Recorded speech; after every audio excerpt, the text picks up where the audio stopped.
Herkese merhaba arkadaşlar. Bugün yepyeni bir Skeletor bölümüyle karşınızdayım. Evet arkadaşlar, hemen gelsin. En son şezlongda kalmıştık.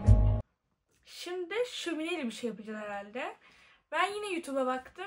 Su bulmamız lazım. Herhalde mutfaktaydı.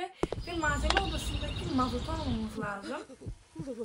Şu an Skeletor şöminesi ısınıyor ama bu şömineyi yok edeceğiz. Üstüne koyacağız. Gerçekten komik olacak. İlk önce malzeme odasına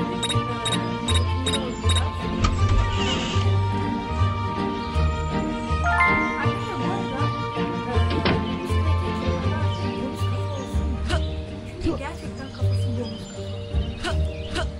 Allah. Onun kafası. Yani çıktığım yerlerden kapatıyor. Keşke birisinin olduğunu fark ettim. Kitap okuyayım. Ama 5 dakika sonra boşuna insanı bakıyorum.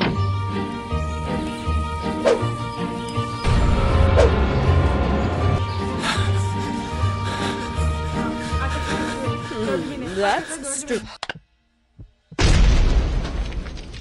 Bakın.